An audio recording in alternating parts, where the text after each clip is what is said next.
Hello everyone. ओ जी मेरी अजीज पंखुड़ियों, की हाल है। कोरिना ने जैसे इंडिया में खूब धमाल मचाया हुआ है, इसी धमाल का शिकार हो गया है ये रिश्ता क्या कहलाता है सीरियल की स्टार्टिंग हुई थी हिना खान से जैन 2009 में, और अब तक इतनी सारी जानवरी चली गई पर सीरियल्स एंड होने पर ही नहीं आ रहा है। हिना खान ने भी थकार के सीरियल छोड़ ही दिया क्योंकि वो भी नहीं जान पाई आखिर ये रिश्ता कहलाता क्या है। ये शो है 4th longest running Indian television show, जो कि पता नहीं कब खत्म होगा। 3000 से भी ऊपर एपिसोड्स हो चुके हैं इस सीरियल के, पर आज भी इसके मेकर्स को समझ नहीं आ रहा है आखिर ये रिश्ता कहलाता क्या है। जहाँ कोरोना से डर के सब घर पर बैठे हुए हैं, वहीं हमारे आर्टिस्ट लगे हुए हैं हमें पूरा एंटरटेन करने में, फिर बेचारों को ज्यादा ट्रोलिंग का सामना करना पड़ रहा है। ये भी एक किस्म का अनोखा शो है। क्या जरूरत है मेकर्स को कोरोना को प्रमोट करने की, और फिर प्रमोशन भी कोई ऐसा वैसा प्रमोशन नहीं, हंसी दिलाने वाला प्रमोशन। एक तो इंसान कोरोना को भूलने के लिए टीवी ऑन करे, और टीवी में भी कोरोना का प्रमोशन, तो हंसी तो आनी है।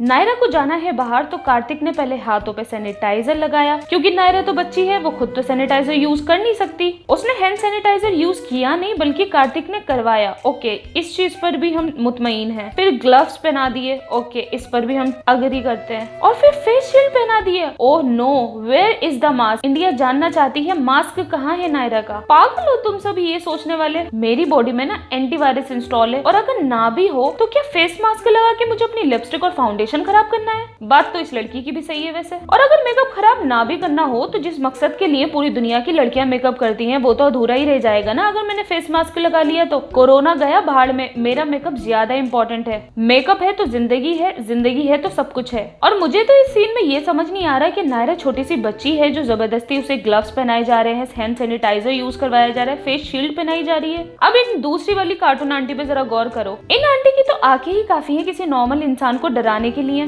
फिर सोने पर सुहागा, मास्क उतार के बात की जाएगी क्योंकि आंटी को भी अपना मेकअप दिखाना है भाई। कोविड-19 की पैंडेमिक में जहां नॉर्मल मास्क मिलने में प्रॉब्लम हो जाती है लोगों को, वहां हमारी डेली सोप्स की आंटियां मैचिंग मास्क पहन के घूम रही हैं, वो भी बिल्कुल अपने अटायर से मिलता हुआ हूबहू। वाओ।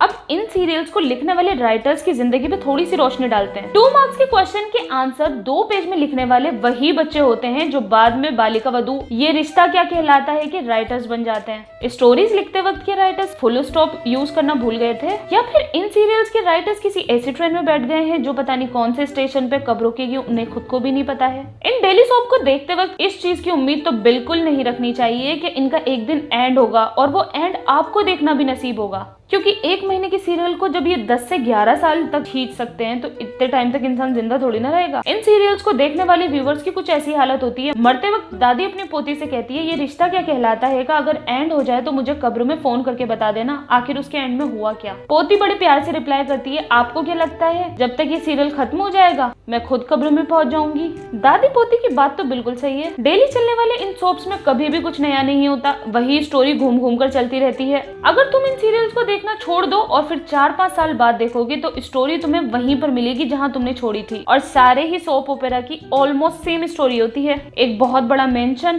क्योंकि हमारी हीरोइन और उसे परेशान करने वाली सास किसी नॉर्मल घर में थोड़ी ना रह सकती हैं। और फिर बाद में एंट्री होती है पतिदेव की, और कोई नॉर्मल पतिदेव नहीं है, पतिदेव जिनका काम है करोड़ों के बिजनेस की हिफाजत करना। और फिर एक दिन इन पतिदेव को कार एक्सीडेंट में मरना ही मरना है। कार एक्सीडेंट में नहीं तो एरोप्लेन क्रैश में, पर मरना इनका कंपलसरी हो जाता है, तभी तो हीरोइन पे अत्याचार होगा। नहीं समझो भाई स्टोरी को। और इन सभी के बीच में एक फादर इन लॉ भी होते हैं जिनकी वैल्यू सीरियल में घर के किसी कोने में रखे एक शोपीस के बराबर होती है। एक सिस्टर इन लॉ भी रहती है जो पता नहीं अपनी भाभी से कौन से जन्म का बदला ले रही होती है। और फिर एंट्री होती है हमारी सासू माँ की, पता नहीं कौन सा बदला, कौन से जन्म का बदला सासू माँ अपनी 100% परफेक्ट बहू से निकाल रही होती है। परफेक्ट भी कोई नॉर्मल वाला परफेक्ट नहीं, खाने बनाने में परफेक्ट, घर की देखभाल में परफेक्ट, पौधों की देखभाल में परफेक्ट। दैट मीन्स बीवी नंबर 1, बहू नंबर 1, भाभी नंबर 1। फिर भी पता नहीं सासू माँ को कौन सी चिढ़ होती है बहू से। विलन्स की भी स्पेसिफिकेशन होती है, जितनी ज्यादा लंबी बिंदी उतना ज्यादा खतरनाक विलन, और उतनी ज्यादा एविल थॉट्स। और विलन का एक अलग ही एजेंडा होता है, मैं आज इसे छोड़ूंगी नहीं, इसे तो मैं खत्म कर डालूंगी। मतलब ये क्या है। और विलन कोई नॉर्मल साड़ी नहीं पहनता, नॉर्मल मेकअप नहीं करता, एक अजीब ही टाइप का डरावना मेकअप होता है जिसमें अजीब टाइप की बिंदी होती है, अजीब टाइप के कपड़े होते हैं और अजीब टाइप का मेकअप होता है। और इन सीरियल्स में एक खास बात और होती है, ये इतने लंबे होते हैं कि कैरेक्टर्स रिप्लेस ही होते रहते हैं। रिप्लेस होते होते पूरी कास्ट की कैरेक्टर रिप्लेस हो जाते हैं और डायरेक्टर और मेकर्स को भी पता नहीं चलता कि उनकी पूरी टीम ही चेंज हो चुकी है। Actually, basically, technically, electronically, mathematically, normally, physically, mentally, electronically and finally we board.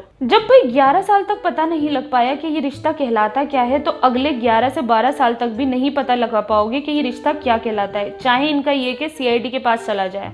Scientist भी फिगर आउट करने पे लगे हुए हैं ये रिश्ता आखिरकार कहलाता क्या है। देखो भाई, मैं आम से इंसान हूँ और मेरा भी एक छोटा सा सजेशन है जो शायद सारे ही इंडियन सीरियल्स व्यूवर्स का होगा। हमें भी ऐसे सीरियल्स चाहिए जो 2 से 3 महीने के अंदर अंदर खत्म हो जाएं। और अगर बंटी के साबुन की तरह भी स्लो हो तो ज्यादा से ज्यादा 1 साल तक चलें, पर इससे ज्यादा नहीं। ऐसे सादे सिंपल सीरियल्स चाहिए जिनकी जो एक्ट्रेस है वो सादा सिंपल मेकअप करती हो और हमेशा इतने ज्यादा जेवरात ना पहनती हो। नॉर्मल स्टोरी हो जिन्हें हम रिलेट कर सकते हैं। नॉर्मल कैरेक्टर्स हो, धूम तड़न्ना ना हो, और इतने फनी कैरेक्टर्स हो जिन्हें देखकर सच में हंसी आए। और ऐसे पैकेज के साथ अगर सीरियल बनेंगे तो इंसान एक बार नहीं उन सीरियल्स को बार बार देखेगा। चलो तो भाई चलते हैं। अगर वीडियो में कुछ पसंद आया हो तो लाइक, शेयर, सब्सक्राइब करना मत भूलो और कमेंट भी जरूर करना क्योंकि मैं सारे कमेंट्स पढ़ती हूँ। Bye bye, take care, stay home, stay safe.